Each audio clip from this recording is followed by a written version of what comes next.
हमारे पास पैनल है, तो चलिए सबसे पहले इसका साइज देख लेते हैं।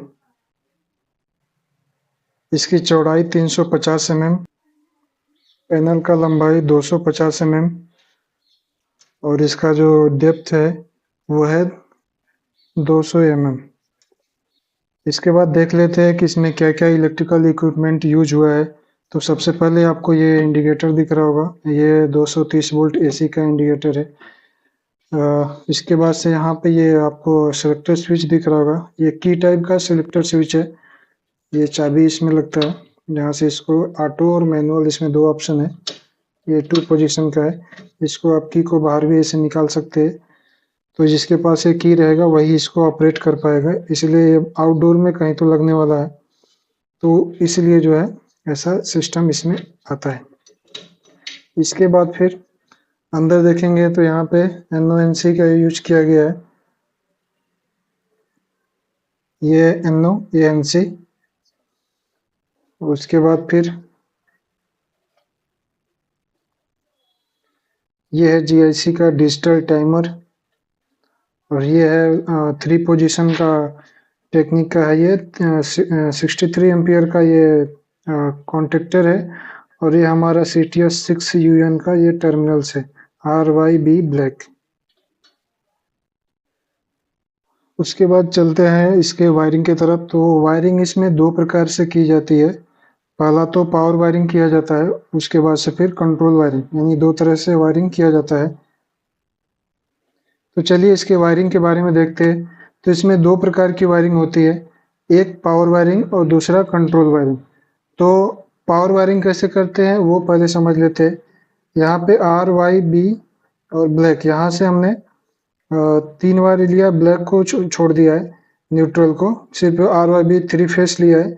और ये कॉन्टेक्टर में है यहाँ पे L1 L2 L3 पे, और यहाँ पे T1 T2 T3, ये जो तीनों टर्मिनल है यहाँ से हमारा लोड आउटपुट होगा। और न्यूट्रल जो होगा डायरेक्ट होगा, मतलब न्यूट्रल के लिए ये इसमें ऑप्शन नहीं है। ये 3 पोल का कॉन्टेक्टर है, अगर 4 पोल का होता तो यहाँ से न्यूट्रल भी दे सकते थे, लेकिन कोई जरूरत नहीं है, न्यूट्रल को डायरेक्ट भी दे सकते हैं, कोई प्रॉब्लम नहीं है। तो ये हो गया हमारा पावर का वायरिंग। पावर का वायरिंग बिल्कुल सिंपल है। यहाँ पे आपका जैसे ये MCB है, यहाँ पे हमारा मीटर से RYB और ब्लैक लगेगा, और यहाँ से फिर जो RYB ब्लैक निकलेगा वो यहाँ पे आएगा, ठीक है। और यहाँ से जो निकलेगा वो कॉन्टेक्टर के L1 L2 पे L3 पे आएगा, और न्यूट्रल डायरेक्ट रहेगा। और यहाँ से फिर लोड के लिए, यहाँ से लोड के लिए सप्लाई बाहर निकलेगा। इसके बाद इसका फिर कंट्रोल का देखते हैं। तो कंट्रोल का वायरिंग किसी भी पैनल में सबसे जो मेन वायरिंग होता है वो कंट्रोल का ही होता है। तो इसमें बिल्कुल ही सिंपल सा वायरिंग है। हमने यहाँ पे कंट्रोल के लिए MCB यूज नहीं किया है, आप MCB भी यूज कर सकते हैं। तो हमने R फेज से कंट्रोल लिया है, तो आप यहाँ से भी 2 वायर ले सकते हैं कंट्रोल के लिए, या फिर यहाँ से भी 2 वायर ले सकते हैं, लेकिन यहाँ से नहीं लेना, आपको ये ध्यान रखना है, यानी इनपुट से ही लेना है आपको कंट्रोल के लिए वायरिंग। तो यहाँ से हमने 2 वायर लिया है। एक वायर टाइमर के लिए चला गया है, यहाँ पे आप देखेंगे टाइमर में यहाँ पे L लिखा हुआ है, तो एक L पे आया है। और यहाँ से जो दूसरा वायर निकला है वो सीधा हम अपने जो है यहाँ पे आया है NO पे। यहाँ पे देख सकते हैं LM, L का जो हो गया लाइन हो गया, M का जो ये सिंबल दिया गया है वो मैनुअल के लिए दिया गया है। तो यहाँ पे इसमें ऑटो और मैनुअल दोनों का ऑप्शन है पैनल में, कि ऑटो में भी इसको यूज कर सकते हैं, मैनुअली भी इसको यूज कर सकते हैं। तो इसलिए यहाँ पे डायरेक्ट सप्लाई आया है। अब दूसरा इसमें क्या किया गया है, यहाँ से सप्लाई जो है L से एक लूप किया गया है, और एक वायर जो है इसके नीचे जो है अपना 15 नंबर पे आएगा। और फिर जो है 16 नंबर इसका NC है, तो 16 से नहीं निकलेगा। जो 18 नंबर का जो ये दिख रहा है, 18 नंबर इसका NO है, तो यहाँ से एक वायर निकलेगा, और वो सीधा जो है यहाँ पे इसके NC वाले टर्मिनल ये ब्लॉक पे आएगा। यहाँ पे आप देख सकते हैं T और A लिखा हुआ है, मतलब टाइमर का ये ऑटो में यूज किया गया है। तो यहाँ पर आया है। फिर इसके जो ऊपर का जो NO और NC का टर्मिनल है, दोनों को आपस में लूप कर दिया गया है, और यहाँ से एक वायर लिया गया है, और ये यहाँ पे देख सकते हैं लिखा गया है KA1, यानी कॉन्टेक्टर के A1 वाले टर्मिनल पे गया है। तो यहाँ से सीधा जो है अपना जो कॉन्टेक्टर है, इसमें जो कॉइल होता है उसको ऑन करने के लिए, जैसे ही कॉइल ऑन होता है तो ये सप्लाई जो है RYB जो यहाँ पे दिया गया है ना, वो सप्लाई यहाँ से ऑन होने लगता है। मीन्स ये जो इसके अंदर कॉइल होता है, जैसे ही ऑन होता है तो ये नीचे की तरफ ऐसे प्रेस हो जाता है और ये सप्लाई जो है यहाँ से इधर जाने लगती है। तो यहाँ पे आप देख सकते हैं ये कॉन्टेक्टर का इधर नीचे होता है A1 पॉइंट, तो यहाँ पे कनेक्ट है KA1 आपको दिख रहा होगा, और उसके बगल में ही A2 का पॉइंट होता है जहाँ पे न्यूट्रल देखते हैं। यानी इस कॉन्टेक्टर को ऑपरेट करने के लिए ये 230 वोल्ट पे ऑपरेट होता है, तो इसके लिए फेस और न्यूट्रल की जरूरत पड़ती है इसको ऑपरेट करने के लिए। तो फेस हमारा यहाँ से मिल गया, ये जो अपना टाइमर से जो 18 नंबर से निकल रहा सप्लाई, वो सीधा यहाँ पे NC पाया और यहाँ से निकल करके सीधा जो है कॉन्टेक्टर के A1 पे आ गया। और इसको न्यूट्रल भी चाहिए तो यहाँ से न्यूट्रल जो है, यहाँ से न्यूट्रल दिया गया है। उसके बाद फिर इसको भी न्यूट्रल चाहिए, तो यहीं से जो है लूप करके यहाँ पे टाइमर को भी न्यूट्रल दे दिया गया है और यहीं से एक लूप बना करके इधर आया है।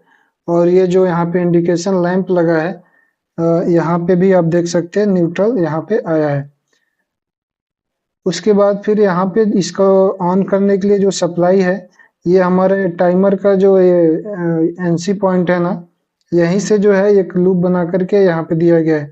मीन्स ये जो है इंडिकेशन लैंप तभी ग्लो करेगा जब हमारा टाइमर ऑन होगा। मीन्स जो टाइमर में हमने टाइम सेट किया होगा उस टाइम पे हमारा टाइमर ऑन होगा, और जैसे ही वो टाइमर ऑन होगा तो ये हमारा इंडिकेशन लैंप ऑन होगा। तो इस तरह से इसको बनाया गया है। तो चलिए उसके बाद फिर हम लोग ड्राइंग पे समझ लेते हैं तो सारा कंफ्यूजन दूर हो जाएगा। तो चलिए फ्रेंड्स देख लेते हैं इसका पावर का वायरिंग कैसे करेंगे। तो यहाँ पे जो है RYB ब्लैक है, तो ये जो है हमारा इस प्रकार का जो पैनल के अंदर जो यहाँ पे टर्मिनल्स लगा है, वहाँ पे जो है यहाँ पे हम जो है मीटर से जो सप्लाई आउटपुट में आता है वो यहाँ पे मेन सप्लाई हम यहाँ पे देने वाले। तो RYB और ब्लैक यानी ये तीनों में फेस देंगे, यहाँ पे न्यूट्रल देंगे ये। और यहाँ से जो है हमारा R जो फेस होगा वो जो है कॉन्टेक्टर के L1 पे जाएगा, Y फेस लेंगे और यहाँ से L2 पे गया है, और फिर B फेस जो है यहाँ से L3 पे चला गया है। तो इस प्रकार से ये वायरिंग किया गया है, बिल्कुल सिंपल है। यहाँ से RYB लेंगे और कॉन्टेक्टर के L1, L2, L3 पे देंगे, और यहाँ से फिर ये जो T1, T2, T3 है, यहाँ से जो है हमारा RYB निकलेगा लोड के लिए। यानी जो भी लोड आप कनेक्ट करना चाहते हैं तो यहाँ पे T1, T2, T3 से लोड कनेक्ट करेंगे, और जो न्यूट्रल है वो जो है डायरेक्ट ही आएगा। मतलब न्यूट्रल को जो है यहाँ पे डायरेक्ट दे देंगे, उसको कॉन्टेक्टर से कोई उसका मतलब नहीं है। तो फ्रेंड्स अभी देख लेते हैं इसका कंट्रोल वायरिंग। कंट्रोल वायरिंग बिल्कुल ही सिंपल है। यहाँ पे हमने एक MCB यहाँ पे दिया है, अगर आप नहीं देते हैं तो कोई प्रॉब्लम नहीं है, आप डायरेक्ट कॉन्टेक्टर के या फिर जो भी इस तरह का जो टर्मिनल्स लगा है वहाँ से R से Y से किसी भी एक फेस से एक फेस आप उठाएंगे। यानी कॉन्टेक्टर पे जो हमारा L1, L2, L3 है ना, यहाँ से कोई भी एक सप्लाई एक वायर लेंगे और डायरेक्ट जो है कनेक्शन अपना स्टार्ट कर सकते हैं। जैसा कि इस पैनल में किया गया है कि यहाँ से हमने जो है L1 से 2 वायर लिया है, एक वायर इस पे दिया टाइमर को सप्लाई दिया L पे, और दूसरा जो है यहाँ पे NO पे दिया मैनुअली जो है इसको ऑपरेट करने के लिए। तो अगर आप MCB के थ्रू करते हैं तो यहाँ से लेकर के आएंगे MCB पे, फिर MCB से 2 वायर आउटपुट होगा और एक यहाँ पे आ जाएगा और एक जो है यहाँ पे आएगा NO पे, बराबर। तो अभी हम जो है इसको MCB को हटा देते हैं, जैसा हमने इसमें वायरिंग किया है सेम टू सेम आपको वैसा ही दिखा देता हूँ। तो अभी क्या करते हैं, L1 से जो है दो वायर लेंगे, और एक जो है इस पे आएगा टाइमर के L पे, और दूसरा जो है यहाँ से डायरेक्ट NO सब का जो ब्लॉक लगा है इस तरह का उस पे गया है। और उसके बाद फिर जो है यहाँ से जो सप्लाई है वो लूप हो करके इसके 15 नंबर का जो टर्मिनल है यहाँ पे है, ये कॉमन का टर्मिनल होता है और ये एनसी का टर्मिनल है, ये एनओ का।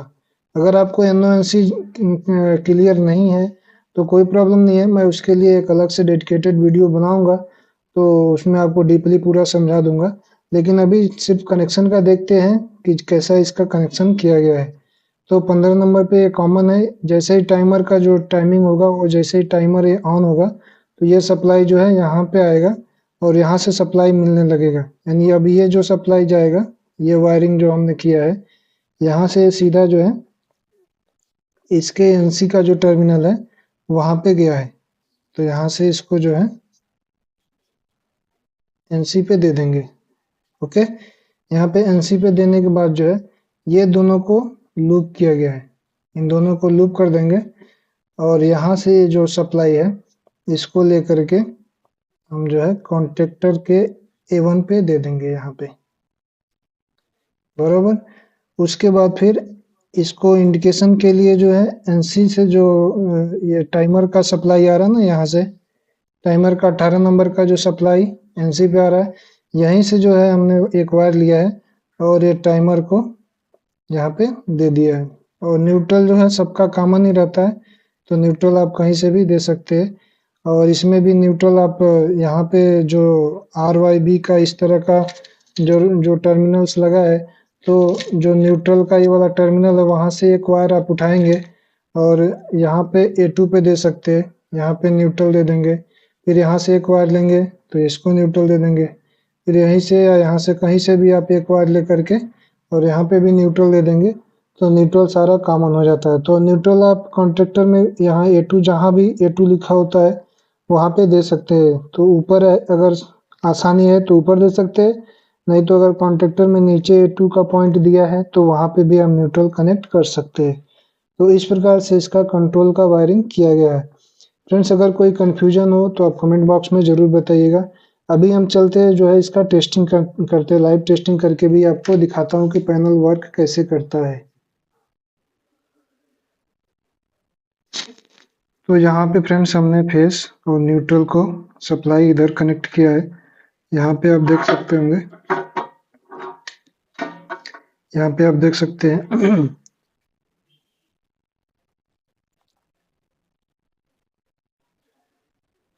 तो फ्रेंड्स यहाँ पे हमने फेस और न्यूट्रल सप्लाई कनेक्ट किया है।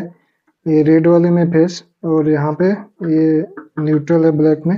तो ये जो दोनों सप्लाई है हमने पावर दे दिया यहाँ से। तो यहाँ पे अभी जो है सप्लाई आपने अभी उधर से मेन पावर ऑफ किया हो तो यहाँ पे अभी सप्लाई नहीं आ रहा। तो हमने यहाँ पे फेस न्यूट्रल दिया है, यानी हमारे पास सिर्फ अभी सिंगल फेस की सप्लाई है। तो इसको सिंगल फेस से कंट्रोल इसका चेक कर सकते हैं। लेकिन जैसे 3 फेस का सप्लाई होगा तो आप RYB यहाँ पे देंगे, न्यूट्रल यहाँ पे देंगे तो अपना ये वर्क करेगा। लेकिन अभी हमने कंट्रोलिंग के लिए R फेस से कंट्रोल, यानी देख यहाँ पे है ना, ये R जो है फेस यहाँ से L1 पे गया है, तो यहीं से हमने ये 2 वायर लिया कंट्रोल के लिए इसको। तो ये सिर्फ R से कंट्रोल हो रहा है, तो यहाँ पे एक फेस और यहाँ पे न्यूट्रल देंगे तो ये पैनल कंट्रोल, मतलब इसका टेस्टिंग वगैरह सारा कर सकते हैं सिंगल फेस से। तो चलिए अभी इसका सप्लाई ऑन करते हैं, फिर आपको देखते हैं। यहाँ से हमने ये इंडिकेशन लैंप भी लगाया है कि जैसे हमारा कॉन्टेक्टर ऑन होगा तो R वाला सप्लाई यहाँ पे मिलेगा, तो ये इंडिकेशन हो जाएगा। और ये यहाँ से न्यूट्रल हमने ये वाला जो दिख रहा है, ये न्यूट्रल हमने डायरेक्ट यहाँ से ले लिया है, तो आपको पता चलेगा कि पैनल हमारा ऑन है ऑफ है। तो चलिए पहले इसको पावर सप्लाई देते हैं। जैसे मैं पावर सप्लाई को इधर से ऑन करता हूँ तो आप देखेंगे कि इसके डोर पर यहाँ पे ऑटो ऑन सप्लाई आ गया। हम इससे अभी टाइमर ऑन है हमारा, तो टाइमर का सप्लाई आ रहा है। अभी हमारा जो पैनल है यहाँ पे आप देख सकते हैं, यहाँ पे इंडिकेशन लैंप भी शो कर रहा है। इसके बाद फिर इधर आप देखेंगे तो ये अभी मैनुअल पोजीशन पे है, तो ऑटो पे करेंगे तो ऑटो में सप्लाई जो जा रहा है वो ऑटो पे हो जाएगा। तो इधर से ऑटो पे कर दिया हमने। तो अभी जो ये टाइमर का जो सप्लाई है 18 नंबर पे आप देख सकते हैं, यहाँ पे टेस्टर ग्लो कर रहा है, तो 18 नंबर से सप्लाई अभी निकल रहा है। यानी ये टाइमर का जो हमने टाइम है वो सुबह 9 से रात को 10 बजे तक का सेट किया है। तो फिर सुबह से लेकर के रात को 10 बजे तक ये ऑन रहेगा, और रात को 10 बजे से फिर सुबह 9 बजे तक ये ऑफ रहेगा पैनल। और ऐसा डेली ये अपने आप जो है टाइमर के द्वारा ये करता रहेगा, इसमें आपको कुछ भी करने की ज़रूरत नहीं है। वो पावर को डेली वो सुबह 9 बजे ऑन करेगा और शाम को रात को 10 बजे ऑफ करेगा। तो इस तरह से ये अपना वर्क करता रहेगा। फिर इसको आप अगर आप चाहते हैं कि अगर 10 बजे से ज़्यादा आप रुकना चाहते हैं, पावर सप्लाई को ऑन करना रखना चाहते हैं, तो यहाँ पे ये जो मैनुअल बटन है इसको आप जो है ऐसे मैनुअल पे कर देंगे, तो फिर ये कंटिन्यू चालू ही रहेगा, बंद नहीं होगा। तो इस तरह से आप इसका वायरिंग और जो भी इसमें क्या क्या मटेरियल यूज हुआ है ये सारा हमने आपको बताया। तो इस प्रकार से दोस्तों हमने ये सारा पैनल के बारे में बताया है। उम्मीद करता हूँ कि आपको ये सारा चीज़ समझ में आया होगा। अगर आपको कोई भी कन्फ्यूजन है या फिर कोई सजेशन है तो कमेंट बॉक्स में ज़रूर बताइएगा। तो मिलते हैं नेक्स्ट वीडियो में, तब तक के लिए बाय बाय, जय हिंद।